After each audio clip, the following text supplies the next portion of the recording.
여러 가지 그 구도상의 그런 부분이 논리적인 잣대로 잘 맞아 떨어지는 그런 부분이 좀 차이가 있어요. 그리고 상황의 벌어짐 같은 것도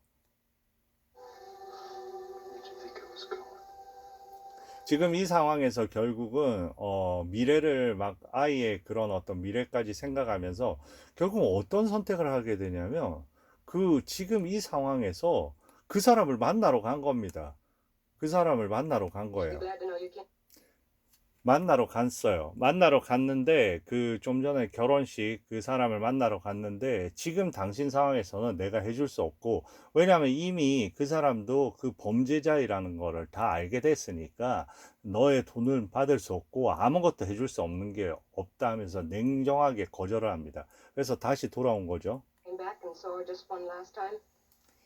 돌아와서 지금 보면 왔는데 그냥 자기 떠나겠다고 그리고 그 우리 키치를 달 보살펴 달라고 그렇게 얘기하면서 막 돈을 꺼냈는데 뭐라고 얘기하냐면 마지막으로 한번 키치 보고 가야 되지 않겠어? 왜냐면 거기 경찰이 깔려 있겠죠.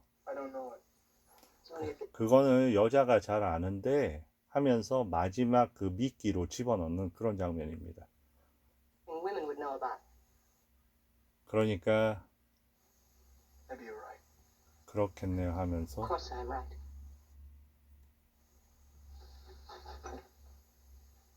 근데 가려다가 잠깐 종이 하나 달라고 합니다. 마지막으로 뭔가를 하나 써놓고 가야 되겠다고.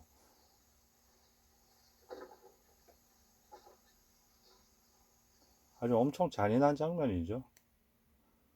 그 내용을 네, 저 표정 안에는 어떤 느낌이 있을까요? 음, 저 시선 안에는 어떤 그 느낌이 있을까요?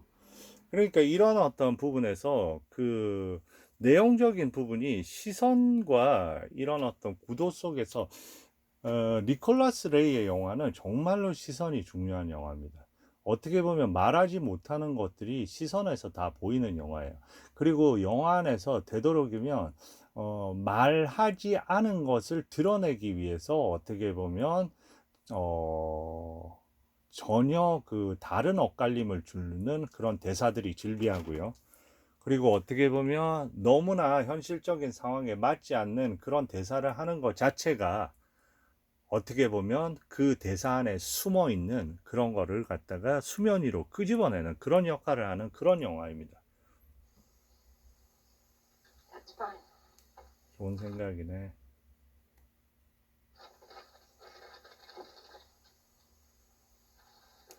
이런 장면.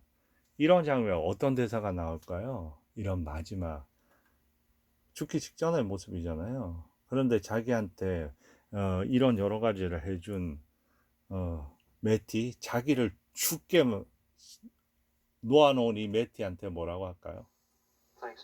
네, 이렇게 얘기를 하는 거죠. 상황 자체가 너무 그럴 수밖에 없는 상황이죠.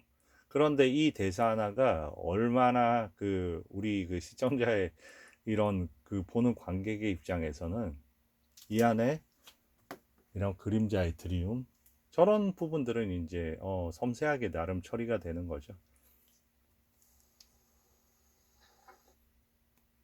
그렇지만 이 어떻게 보면 니콜라스 레이는 하나의 장면에서 마치 비스콘티의 영화처럼 하나의 장면 안에 인포메이션이 그득하다기보다는 그 장면 안에서 어떤 움직임에 더 중점을 두는 그렇다고 해서 그 루키노 비스콘티 영화가 장면 안에서 하고 루키노 비스콘티는 그 두 가지를 다 갖고 있지만 어떻게 보면 이 니콜라스 레이한테는 그 역동적인 부분하고 사건을 이뤄가는 연결시키는 그 돌발적인 상황 너무나 어떻게 보면 한편으로는 우연적인 상황이 펼쳐지는 것 같으면서도 그 우연성들이 기가 막히게 필연적인 것처럼 연결을 몰아가는 그런 엄청난 재주를 가진 감독이에요.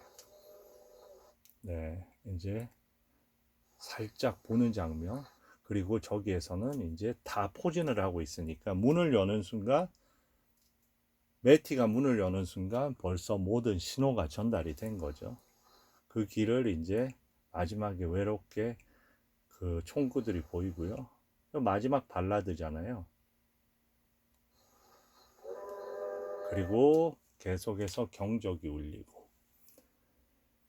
그래서 결국은 영화는 저는 여기에서 끝을 내야 될 것 같습니다. 만약에 이게 뒷부분까지 그래서 결국은 비극적인 운명을 맞이하게 되고요.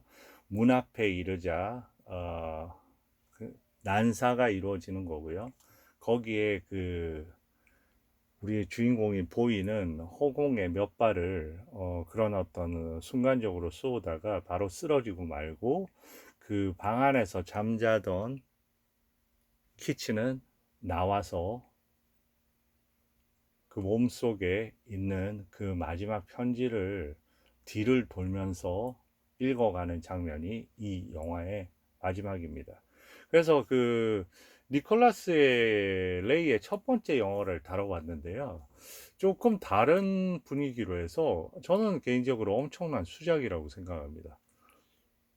그래서 다른 작품을 한번 조만간에 또 다루지 않을까 생각합니다.